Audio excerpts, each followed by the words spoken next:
नमस्कार मित्रांनो, स्वागत आहे तुमचं आताच्या ब्रेकिंग न्यूजमध्ये.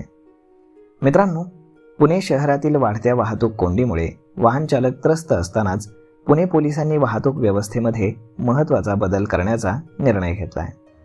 वाहतूक पोलिसांनी दंडात्मक कारवाईपेक्षा रस्त्यावरील वाहतूक सुरळीत करण्याला प्राधान्य द्यावं असे आदेश पोलीस आयुक्त अमितेश कुमार यांनी दिलेत.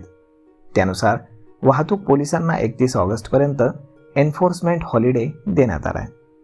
या काळामध्ये सर्व कर्मचाऱ्यांकडील ई-चलान मशीन मुख्यालयामध्ये जमा करण्यात आलेली आहेत.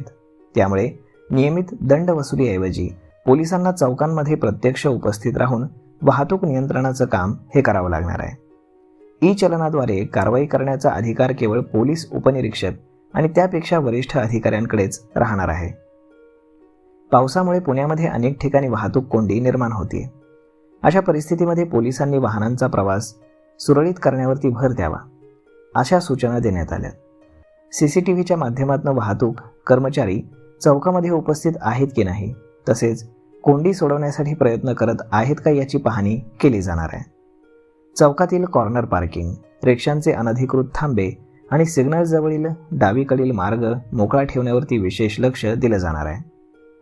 एखाद्या ठिकाणी मोठी कोंडी झाल्यास संबंधित पोलीस ठाण्यातील कर्मचाऱ्यांना तातडीनं मदतीसाठी पाठवलं जाणार आहे. मात्र मद्यपान करून वाहन चालवणाऱ्यांवरील कारवाई मात्र थांबणार नाही. CCTV आणि बॉडी कॅमेऱ्यांच्या मदतीनं अशा वाहन चालकांवरती कारवाईही केली जाईल. गैरप्रकार रोखण्यासाठी डमी डिकॉय पथकाची देखील मदत घेतली जाणार आहे. शहरातील अपघात प्रवण ठिकाणे म्हणजेच ब्लॅक स्पॉट शोधून तिथे प्रतिबंधात्मक उपाययोजना करण्याची जबाबदारी चौकी प्रमुखांवरती देण्यात आली आहे. प्रतिबंधित वेळेमध्ये शहरामध्ये येणारी जड वाहनं बाहेरच थांबवली जातील.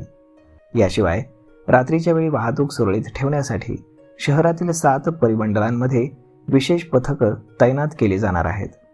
वाहतूक विभागातील 200 नवीन कर्मचाऱ्यांना वाहतूक नियमाचं विशेष प्रशिक्षण देखील दिलं जाणार आहे. तर मग मित्रांनो, अशा पद्धतीने पुण्यामध्ये ट्रॅफिक पोलिसांची दंड वसुली बंद करण्यात आलेली आहे आणि चलन मशीन देखील जमा करून घेतलेली आहेत.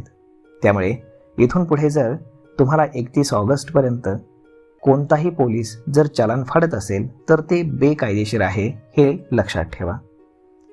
तर मग मित्रांनो, हा व्हिडिओ, ही माहिती तुम्हाला कशी वाटली हे तुम्ही आम्हाला कमेंट करून नक्कीच सांगा.